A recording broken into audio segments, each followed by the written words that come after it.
ఓం శ్రీ గురుభ్యో నమః. ఓం శ్రీ మాత్రే నమః.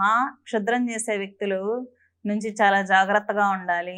ఈ క్షుద్రం నేర్పించే గురువులు, క్షుద్ర విద్యలు ఆచరించే శిష్యులు ఎలా ఉంటారంటే, ఎప్పుడు వాళ్ళ కళ్ళు ఎర్రగా ఉంటాయి, మొహం క్షీణించిపోయి ఉంటుంది.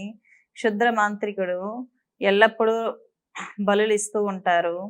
ఎందుకంటే అతని దగ్గర పోషించే కొన్ని ప్రేతాత్మలు ఉంటాయి. భూత ప్రేత పిశాచ గణాలన్నీ ఉంటాయి. వాటిని సంతృప్తి పరచడం కోసం తన రక్తాన్ని, కొన్ని రకాల బలుల్ని అతను ఇస్తూ ఉంటాడు. అటువంటి వ్యక్తులకి సహకరించకుండా దూరం పెట్టడం అనేదే మంచిది. ఎక్కువగా క్షుద్రం చేసే వాళ్ళు ప్రేతాత్మలను వశం చేసుకొని కొన్ని ప్రేత సాధనలు చేస్తూ ఉంటారు. అతన్ని నిషిద్ధ గురువు అంటారు.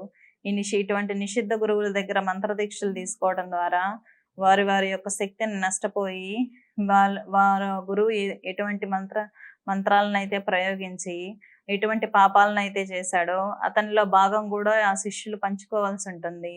కాబట్టి అటువంటి క్షుద్ర గురువుల దగ్గర మంత్రదీక్ష తీసుకున్నప్పుడు శిష్యులు ఇంకా దిగజారిపోతూ ఉంటారు.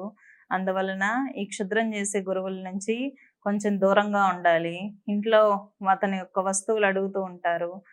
మన యొక్క పర్సనల్ వస్తువులు, మనం వేసుకున్న బట్టలు ఇవ్వకపోవటమే మంచిది.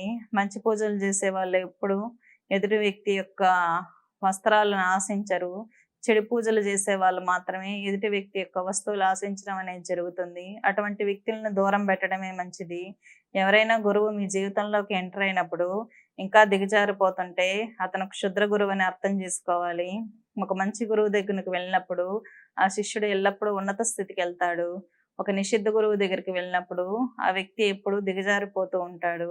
కాబట్టి మీ యొక్క స్థితిని అర్థం చేసుకొని మంచి గురువుని ఆశ్రయించి ఉన్నత స్థితి పొందాలని కోరుకుంటున్నాను. స్వస్తి.